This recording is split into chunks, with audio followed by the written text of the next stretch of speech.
Like I used past papers from Limpopo, Gauteng, Free State, KZN.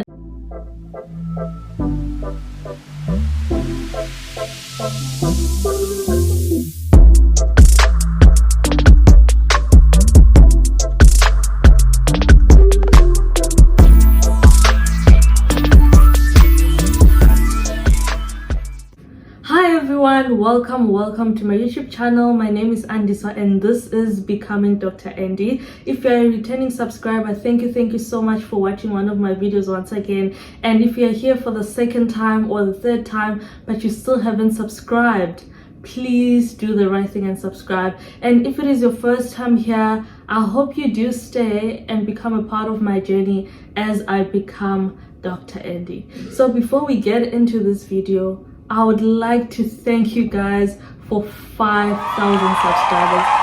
I cannot believe we did this within a month. I am so grateful. I thank you guys for all your engagement in my videos, for sharing my videos, for all your comments, all your suggestions, your tips. I see your DMs, I see your kind messages, and I really do appreciate you guys.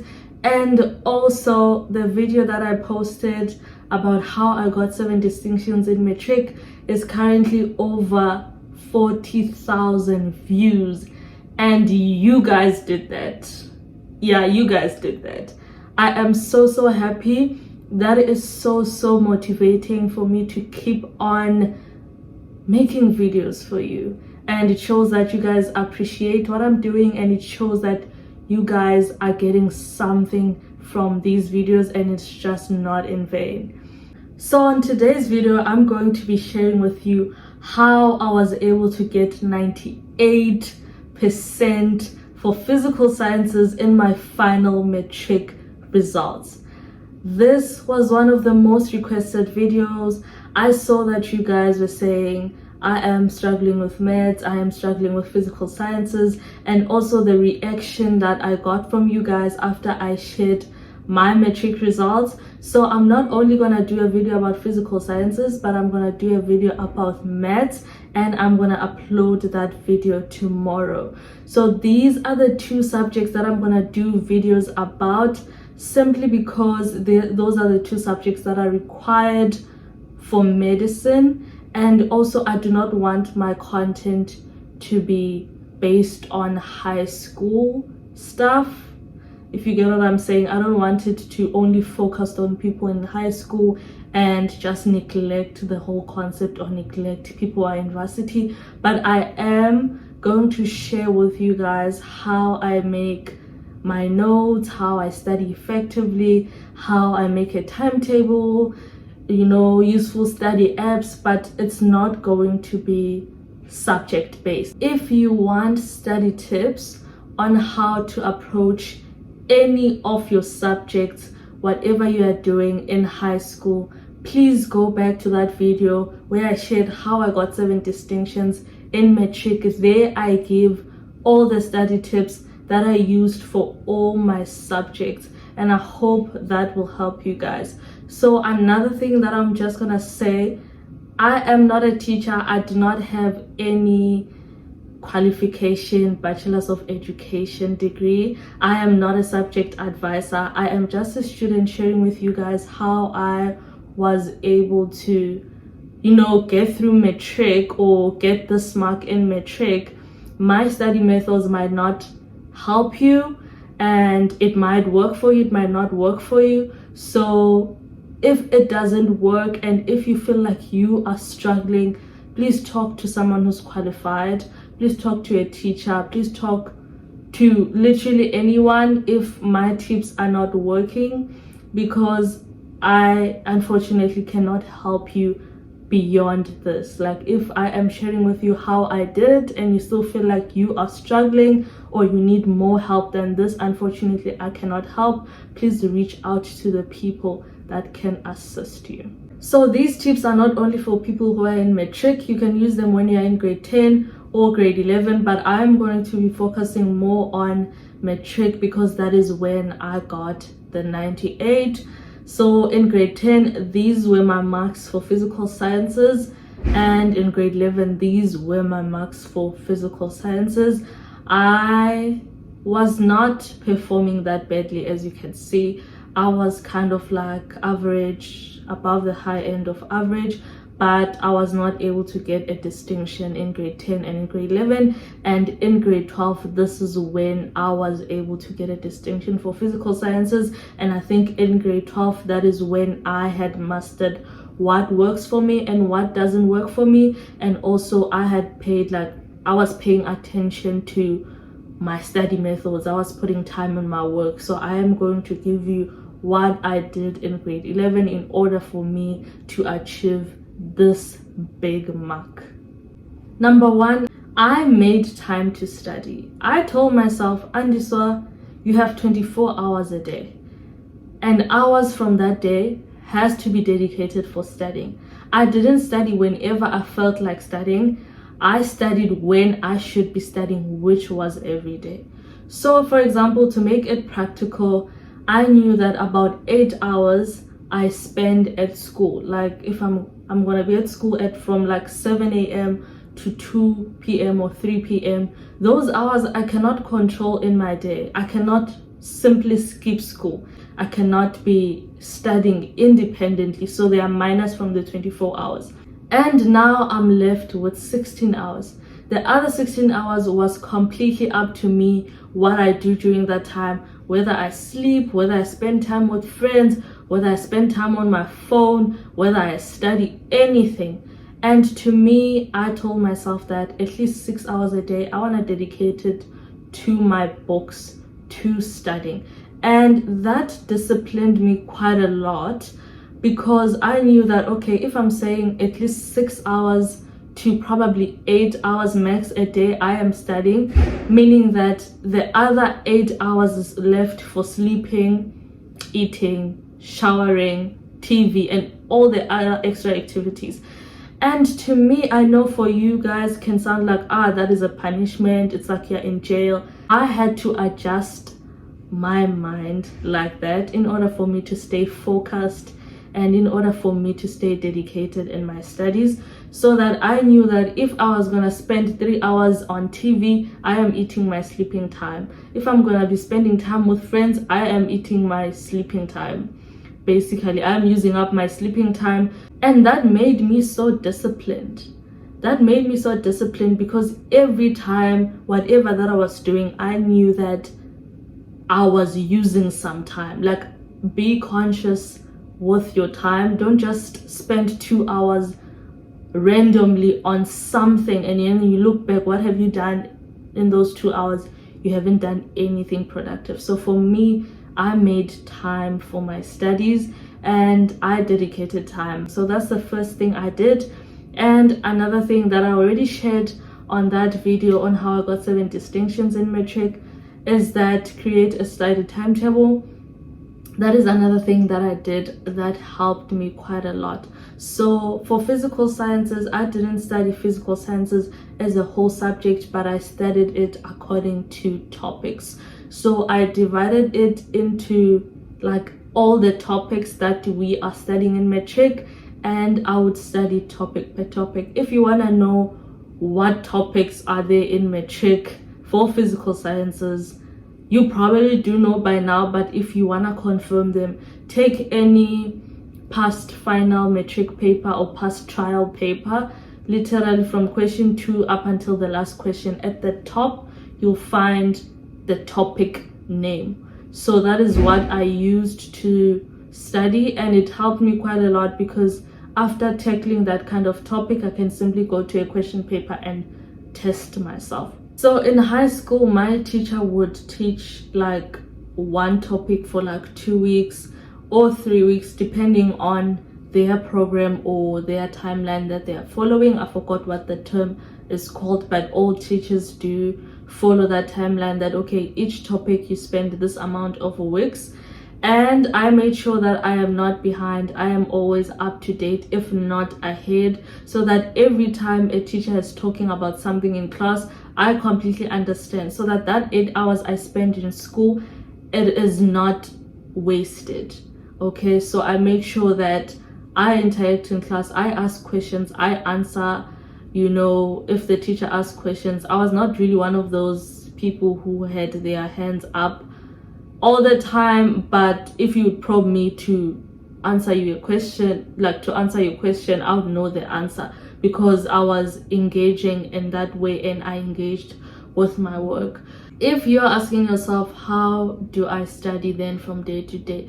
Start with the topic you guys are currently doing and go to the textbook, go to the study guide and read that topic off, and then try to apply your knowledge and answer your homeworks or do your homework, or try to apply that knowledge and answer exemplar questions. And if you do not understand, go back to your teacher the next day and say, okay, in this topic I do not understand. It is easier for teachers to help you with the topics that you are currently doing now, because also they are so invested in it, than you asking about probably a topic that you did 2 months ago because you've only done the topic now.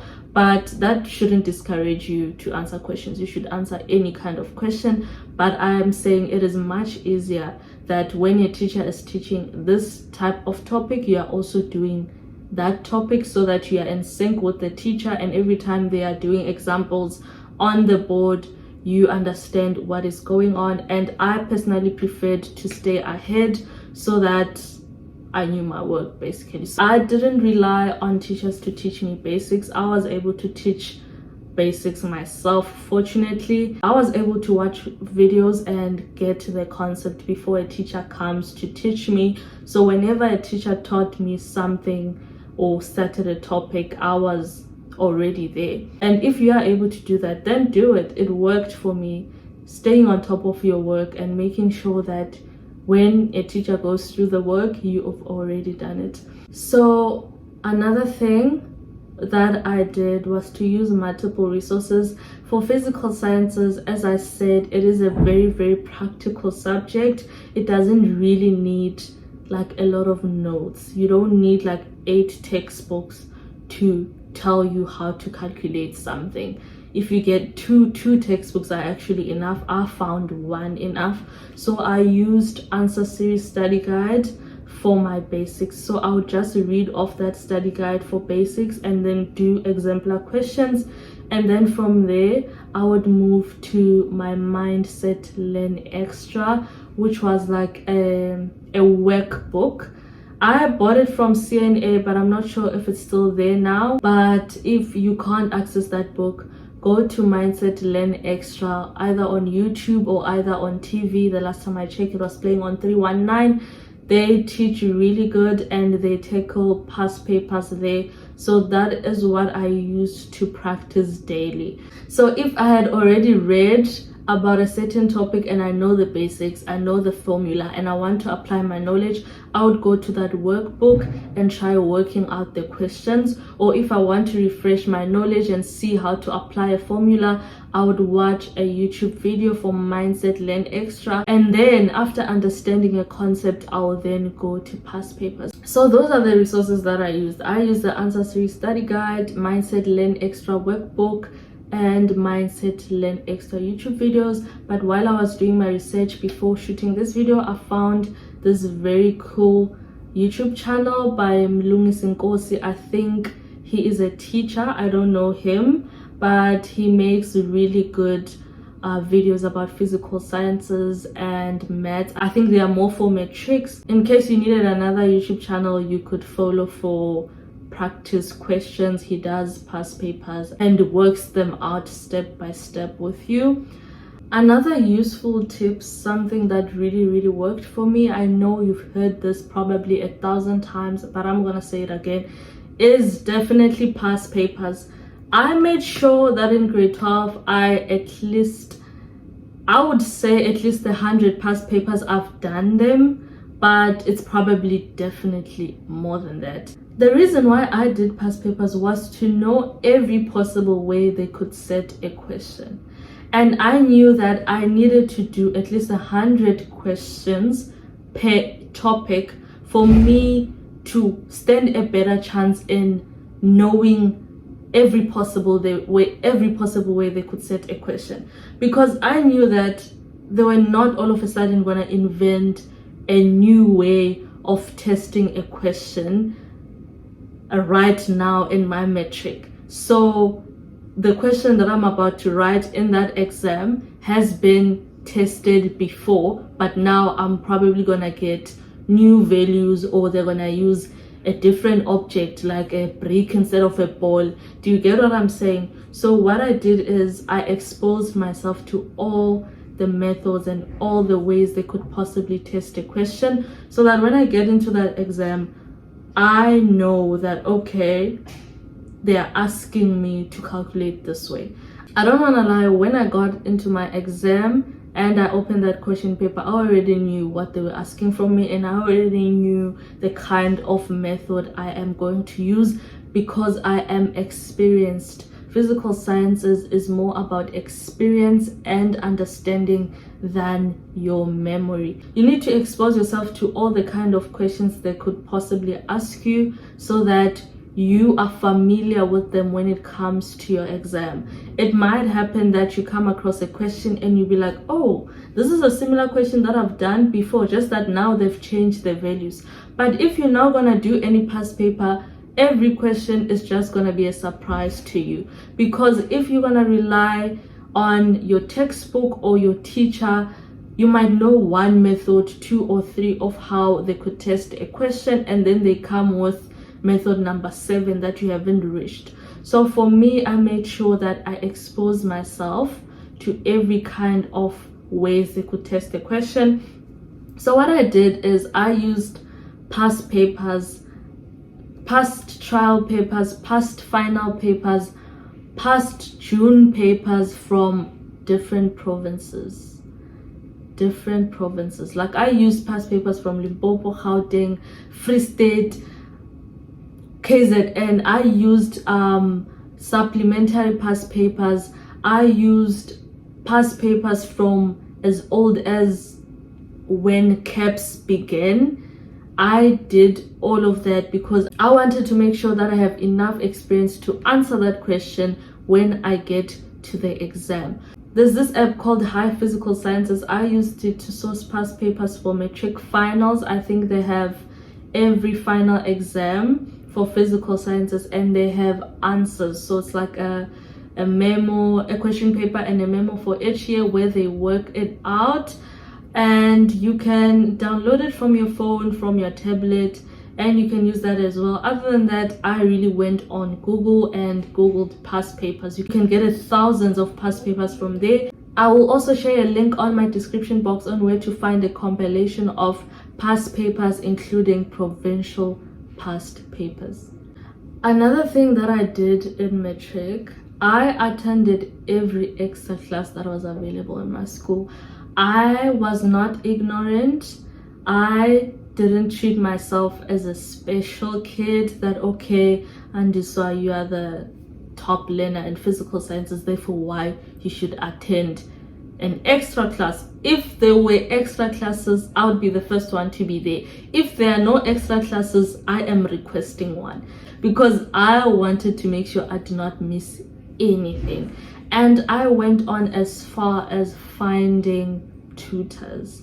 So my mother is a subject advisor. She knows which teacher is the best in this subject for that province or for that region. So she would request them to teach me a specific subject. And I remember in matric, I would go for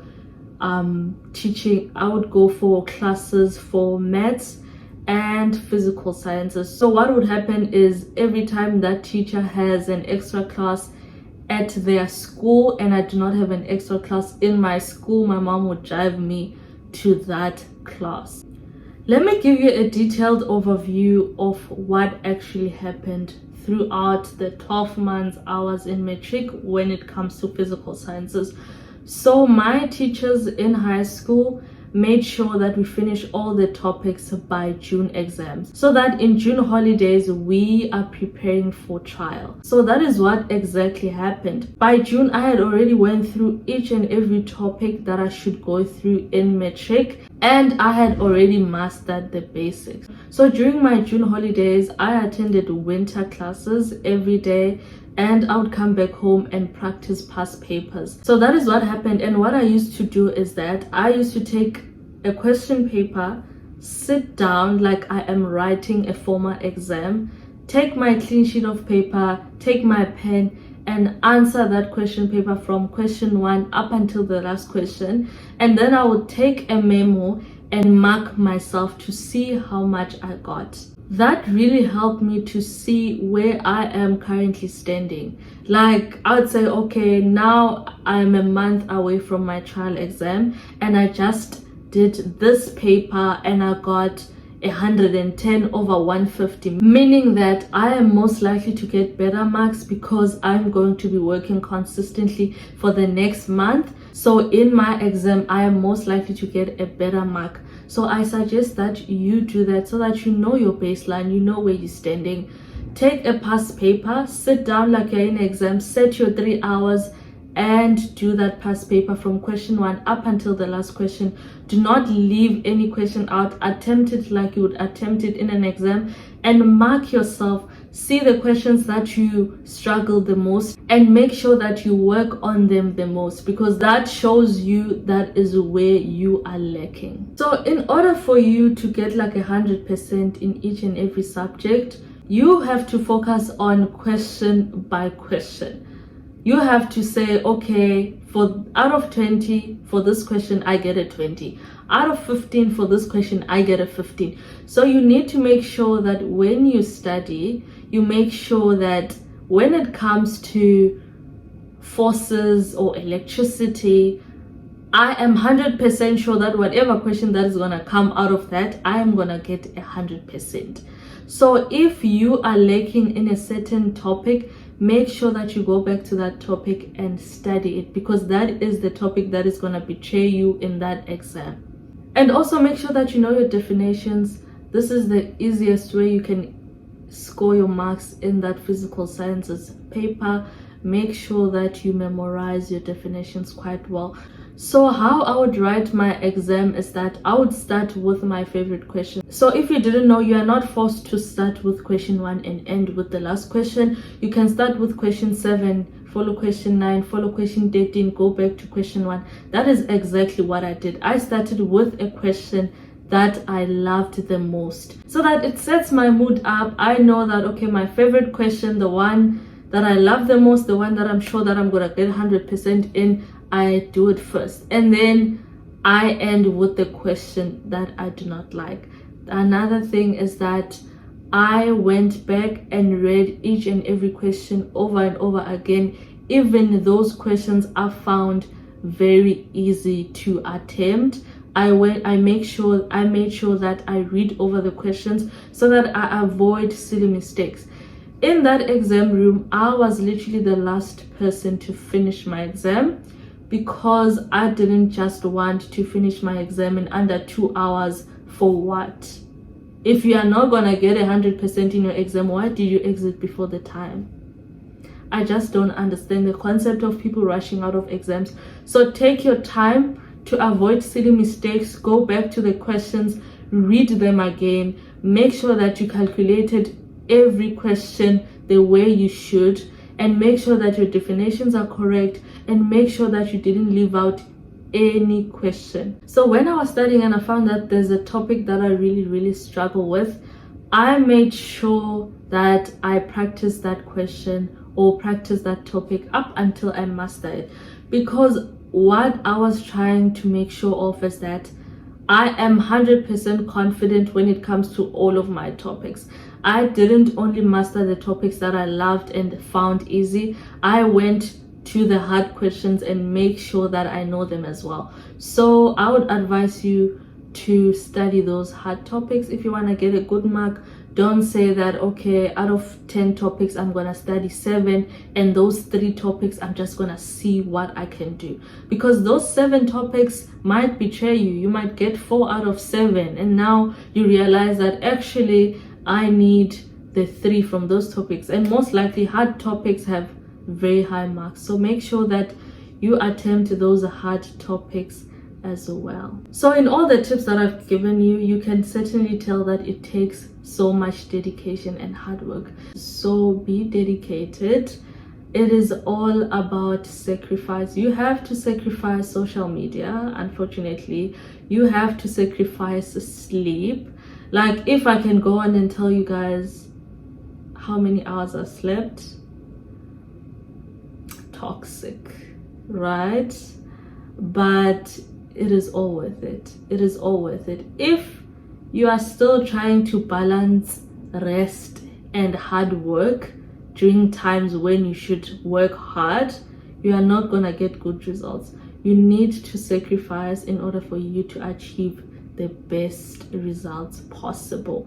If it means sacrificing sleep, do that. But I'm not saying overwork yourself up until you feel like you can't go anymore. No, I did give myself time to rest, but I made sure that when it's time to work, I do work. I didn't force myself to sleep 8 hours a day, because I knew that that was impossible at that time. I was like, okay, there are seasons for everything. There's a season to rest and a season to work, and right now it is a season to work for me, and I made sure that I worked really hard. So that is what I'm going to advise you guys. Do not force balancing your life. Don't say, I want to balance my studies, balance social media, balance having a great time, balance sleep. You're just not gonna get it right. Focus on what you are focusing right now and get it over and done with. After that, you'll have all the time in the world to focus on other aspects of your life. So guys, we've come to the end of the video. I hope you found this video useful. I'm happy to announce that we now have a new feature on our channel, which is a feature to thank me or to give me a tip if you found the video useful. If you can look below the video, you will see a heart with a $sign in the middle written thanks next to it. So you can press on that sign and you can thank me, or you can tip me with any amount you want. I think it starts from 14 Rand. You do not really have to, but if you feel like you want to, I would really appreciate it. It would motivate me to do more of these videos. Other than that, you can like the video if you found it useful. You can share with your friends. But last and not least, please do not forget to subscribe. I'll see you guys on another video. Bye.